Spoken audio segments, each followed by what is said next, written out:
माझ्या जॉबमुळे मला काही वेळ कामासाठी तेव्हा बाहेरगावी जावं लागत होतं. मिळेल तसं तेथील ठिकाणावर लॉजवर जाऊन मी तिथे करत होतो आणि सोबत काकूसोबतही चॅटिंग सुरूच असायची आणि व्हिडिओ कॉलवर दाखवादाखवी चालूच असायची. पण तिची गरमी तिचा नवरा काही नीट उतरवू शकत नव्हता. सकाळ संध्याकाळ रोज बोलणं सुरू असायचं आणि यातच होळी होती. म्हणून मी सुट्टी घेऊन परत घरी जाण्याचा अर्ज टाकला आणि माझ्या कामाच्या चांगल्या प्रदर्शनामुळे मला अर्ज मंजूरही झाला. मी ठरवलं होतं काकाकडे राहूनच घरी जाऊया आणि मी काकाला कॉल करून स्टेशनवर घ्यायला बोलवलं. तो आला पण आणि मी येणार आहे याची काकूला मुद्दाम माहिती दिली नव्हती आणि मी घरी आलो. तिने मला पाहताच आनंदी होऊन मला विचारले, बरं झालं तू आलास, आता काही टेन्शन नाही मला.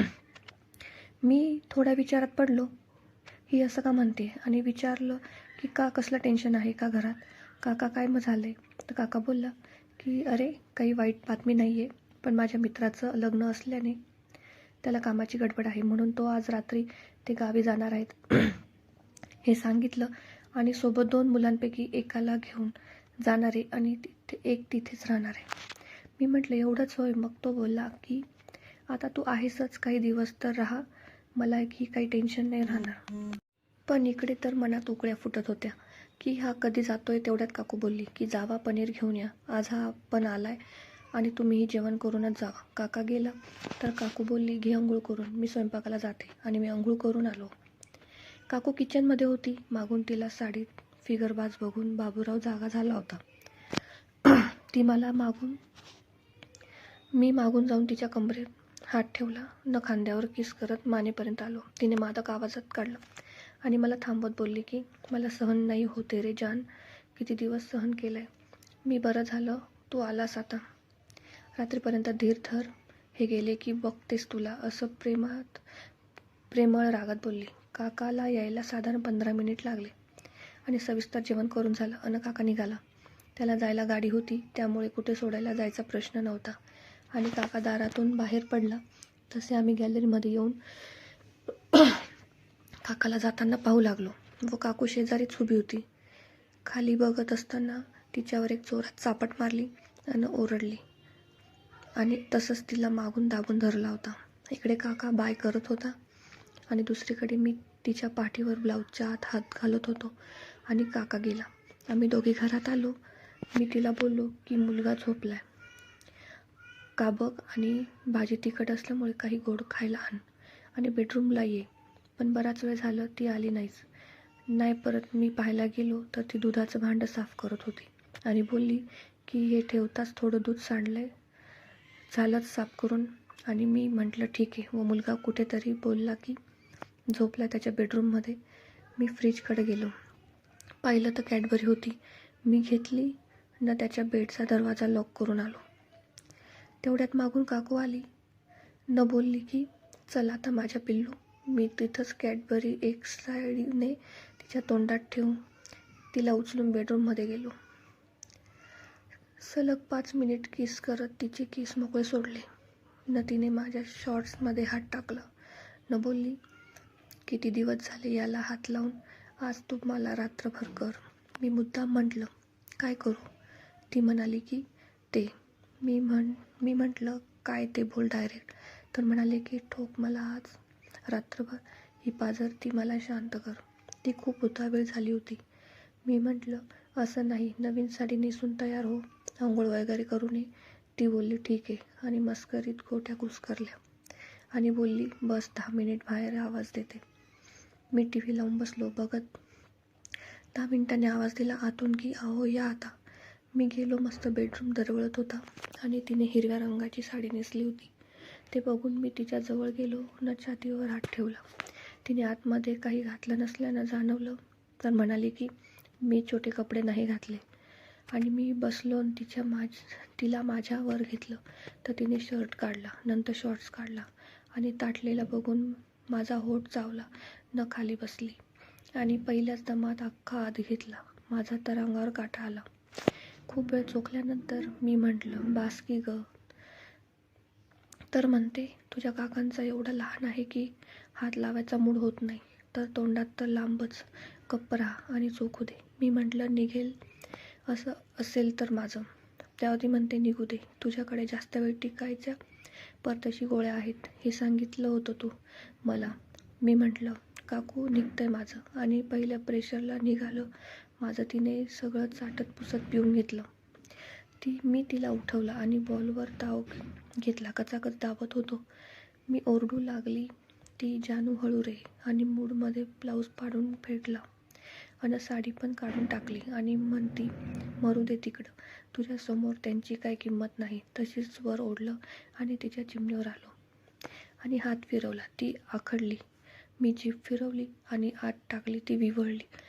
मी खूप वेळ चाटत असताना आतून श्राव जोरात वाहू लागला आणि मी 2 बोटं आत टाकली. लगेच कळलं की खूप टाईट आहे अजूनही आणि तिच्या इच्छा अनावर होऊन ती झटपट रडत बोलली घाल ना आत. आता नाही राहावत. चोखून ओला झालेला बाबूराव आणि तिची पाझरती चिमणी जवळ आली आणि तिच्यावर ठेवला आणि घासला आणि हळूहळू आत सारला. तर म्हणाले की काकापेक्षा तरी मोठाच आहे तुझा, जरा हळू आत घाल. मी कसला ऐकतोय हे ऐकून एक कल्पना लगेच डोक्यात आली की एकच धक्क्यात आत सारायचं आणि हिला ओरडायलाच लावायची. मी मुद्दाम हो बोललो आणि एकच जोरात धक्का दिला. तिने सगळे नख पाठीत रुतून मला जवळ ओढून खूप जोरात ओरडली, कर जोरात. आता एवढ्या जोरात घातलाय तर तिच्या डोळ्यातच पाणी होतं. मी म्हटलं आणि आत बाहेर सुरू झालं. तशी ती किंचाळत आली. ती म्हणाली माझं निघणार आहे. म्हटलं सोडा, मी सुरू ठेवणार आहे आणि तिने सोडलं. पूर्ण पाणी उडत होतं आणि आता ती एन्जॉय करत होती. मी म्हटलं सोडतो आता मी पण, कारण मला तिचं 2 मुलांनंतरचं ऑपरेशनचं झालं हे माहीत होतं आणि सगळं पाणी आत सोडलं नसतंच पडून राहिलो आणि मी तिच्या घामाच्या अंगावर पडून होतो सगळंच करून. आणि आता रात्रीच फक्त 11 वाजले होते. मी बाबूराव बाहेर काढला आणि तिच्यातून पाणी बाहेर ओघळत आलं आणि तिच्यावर एक फुल जोरात चापट मारली. ती ओरडली. रात्रीच्या 11ला एक कट काढून मोकळा होतो आता आणि पण चांगलं केल्याने शांत झाली होती. मी उठलो आणि माझ्या स्टॅमिना वाढवायची गोळी घेतली, कारण माझ्याकडे आता पूर्ण 4 दिवस 3 रात्री होत्या. काकू वॉशरूमला जाऊन धुवून येऊन मोबाईल बघत बसले. मी उठून तिच्या पायात गेलो आणि गाऊनवर गेला व चाटू लागलो. काकूची चिमणी चाटली की ती सैरभैर होते. मी 5 मिनिट चाटली. सगळं माझ्या तोंडावर आलं. ती ओशाळली आणि सॉरी म्हणाले. मी म्हटलं असू दे. मी आता तिला उचलून कडेवर घेतलं आणि तसाच आत टाकून तिला उडवायला लागलो. सलग 25 मिनिट मशीनसारखी ओरडत कडेवर ठोकली होती तिला आणि ती म्हटलं माझं निघणार आहे. म्हटलं सोड की मग.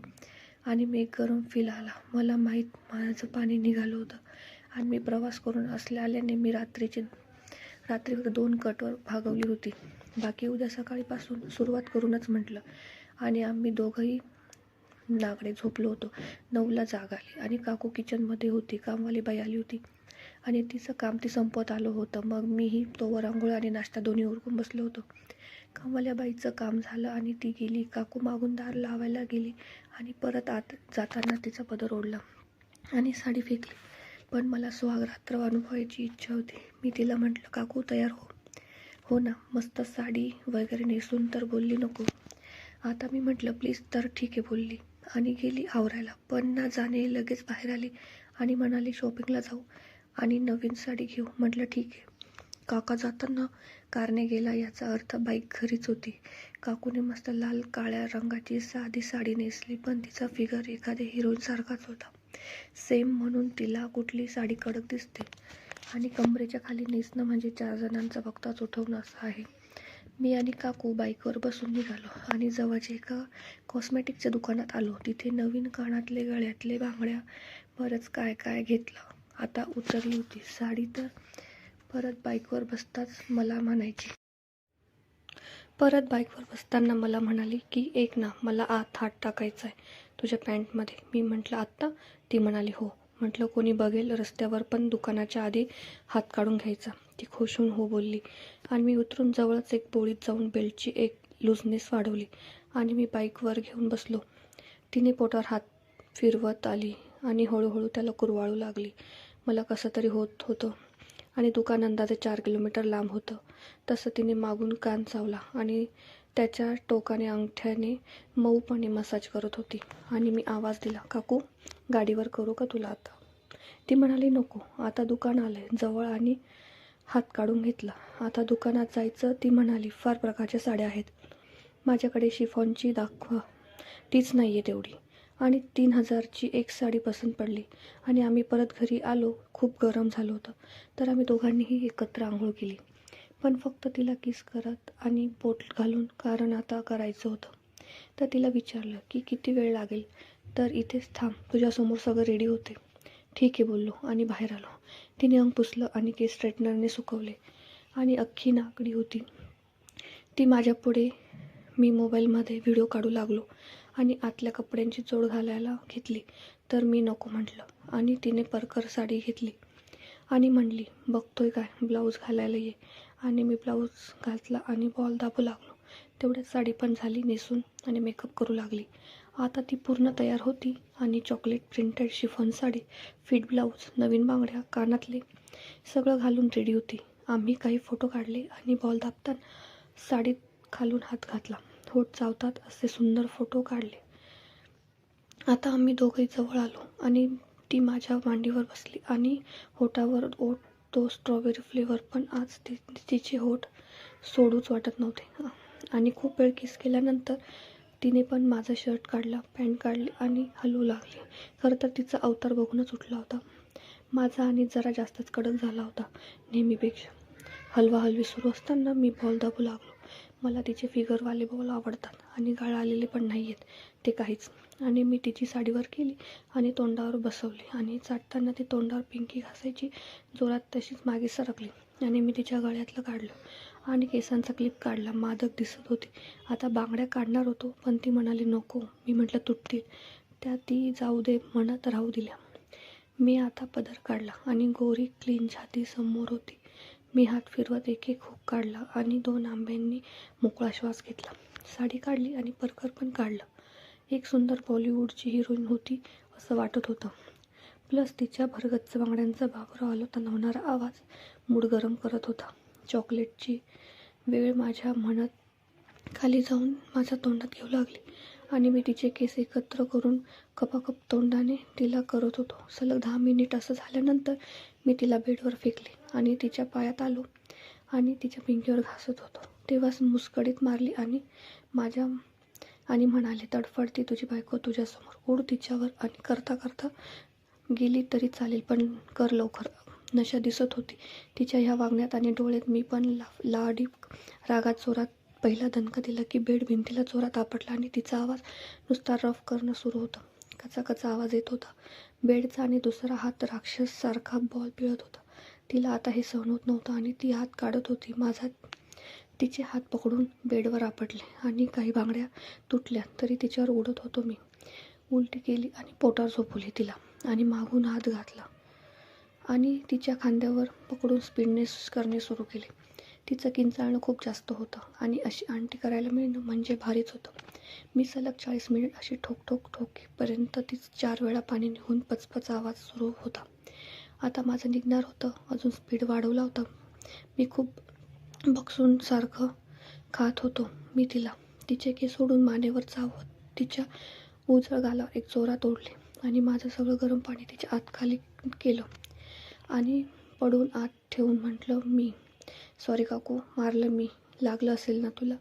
काकू करतोस का मस्करी? पण आज बरं वाटलं मला, पहिल्यांदा अशी मोकळीक झाली मी आताच राहू दे माझा आता. काकू तुझी बायको आहे, हवं तसं कर, काय करायचं ते कर. दुपार झाली आणि 1 वाजेपर्यंत आम्ही दोघेही असेच बाबर आत ठेवून पडलो होतो. पुढे एक सरप्राईज आणलं होतं मी. ते करण्यासाठी काय आणि कसं केलं हे बघण्यासाठी पुढील भागात सांगते. तुम्हाला व्हिडिओ आवडत असतील तर माझ्या चॅनलला सबस्क्राईब करा, लाईक करा आणि शेअर करा. पुढील भागासाठी स्टे ट्यून.